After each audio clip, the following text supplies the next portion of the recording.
Hey guys, welcome to another video. So in this video I'll be showing you how I crumb coat and stack my oil-based cakes. So I will be doing this to a red velvet cake in this video, and yes, it's oil-based, and it's very similar to how you would crumb coat a butter-based cake, but I just wanted to show you guys how I do it to make sure that the cake is sturdy. So you'll see that I've put some icing on the board just to stick the first layer of cake down. I've now put down my first layer of red velvet. So with oil-based cakes, they tend to be a lot more moist, they're very crumbly, and there is a tendency, and I have experienced this a few times in the past, there's a tendency for them to either lean to the side or collapse because the cake is very moist and therefore it isn't as strong to hold up the next layer. So what I do, very similar to my butter-based cakes, I put some icing in between. I then put on my next layer, and I pretty much continue this, but you'll see that I am taking extra caution in making sure that the cake is straight and is in the right place before I'm putting the icing on the next layer. So I'm just going around with my Wilton spatula, the large spatula, and making sure that the icing is smooth. So this is a pro tip. This is the first tip with icing oil-based cakes. You want to make sure that your icing is flat. If your icing is not flat, sometimes with butter-based cakes you can get away with this. With oil-based cakes, I found that you can't. Your icing needs to be flat, so it's very important that you use an offset spatula. You'll see here that I'm poking and prodding the cake just to make sure that they are all in the same position, to make sure that the cake is straight. You do not want to have a wonky cake, especially an oil-based cake, because the likelihood is the cake will collapse or it will lean to the side. So once again, I'm going in with my icing on the top, and I'm smoothing that out, and just go around with your turntable. And yes, you just continue the process until you get to your final layer.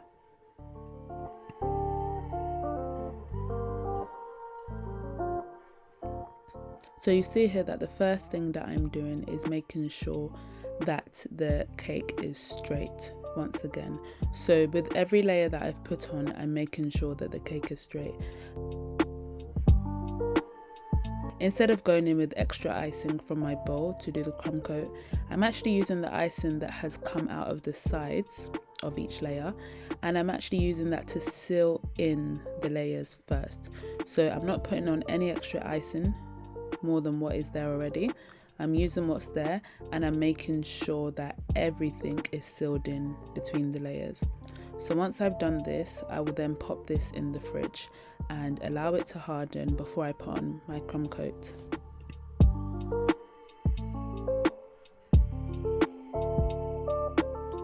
So now that that's sat in the fridge for about 30 minutes, I've taken it out, and the whole reason for this is because it's an oil-based cake, you need to make sure that you have the best foundation in place. So I've done that, I put it in the fridge for 30 minutes, and now I'm ready to crumb coat. So you see that I've got some buttercream icing here in my bowl, and I'm just warming it up, and you also see that I'm moving it back and forth. So what I'm doing here is I'm trying to knock out the air bubbles that have been created whilst creating the icing.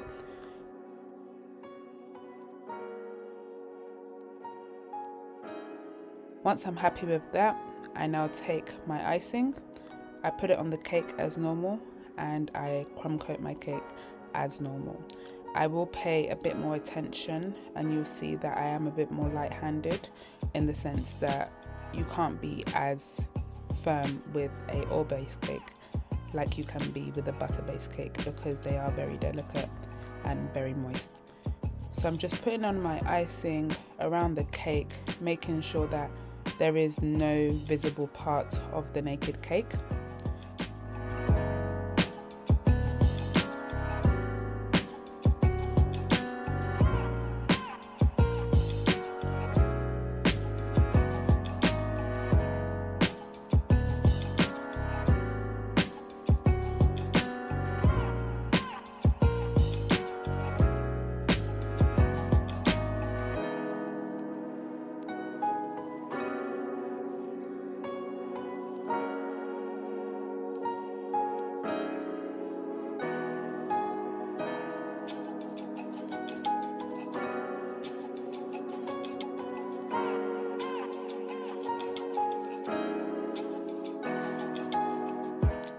Like I always say, it's better to start off with excess icing and reduce as you go along. You don't want to start off with a little icing and then have to add more, because the likelihood is you're going to end up damaging the actual cake because you're scraping into it.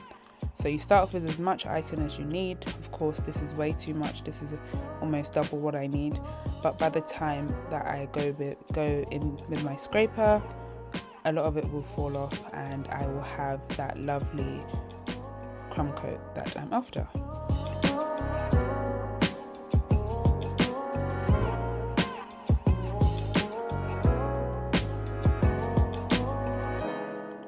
Great, so once I'm happy with the fact that every part of my cake is covered with the icing, I'm going in with my acrylic scraper and I am basically just scraping off the excess icing.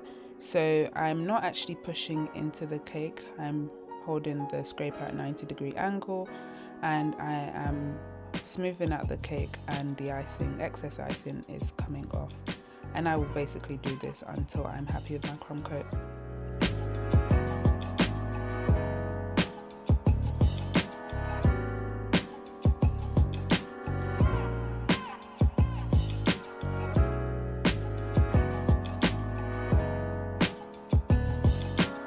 Right, so my next tip with an oil-based cake is don't over manipulate the cake, don't touch it more than it needs to be touched.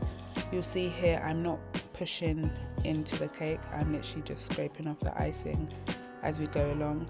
You don't want to over touch your oil-based cake, well you don't want to over touch any cake, but especially an oil-based cake, because the cake will start to give in, it will start to lean, and it's not going to be a pretty sight. So just touch the cake as much as you need to, but nothing in excess.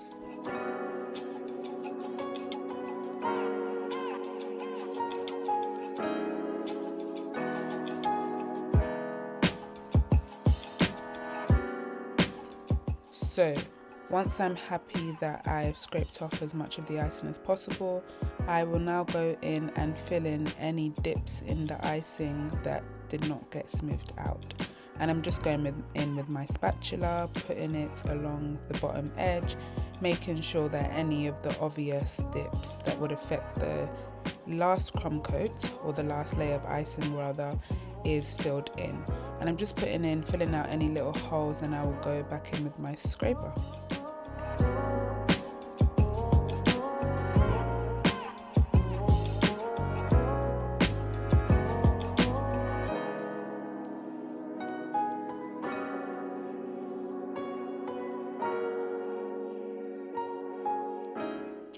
And there you have it. You start to see my cake becoming smooth as I'm filling out the holes, and I'm just going in with my scraper now at different varying paces, fast and slow, to make sure that all the holes and all the gaps are filled in to my satisfaction.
Great, so once I'm happy with my crumb coat, I now go in with my offset spatula after scraping off some of the icing, and I'm just removing the lip of frosting from the top by turning the turntable and bringing the icing into myself.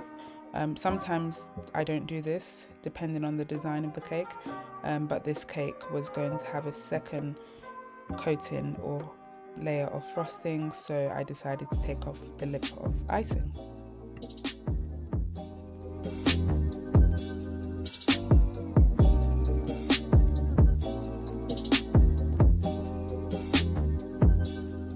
I'm then going in and just cleaning off any excess icing off the board, just to make my life easier when I come to the final layer of icing. So that's it. That's how you crumb coat, or that's how I crumb coat my oil-based cakes. Now usually I would put a dowel in the center of the cake, but I found that because I crumb coated this cake like this, it was actually quite sturdy and I did not need a dowel in the center. The cake was also only 4 layers, so I didn't feel like I needed a dowel, and the cake held up fine for the customer. If your cake is more layers, you may need to use a dowel. But yep, I'll see you again in my next video, guys. Thanks for watching.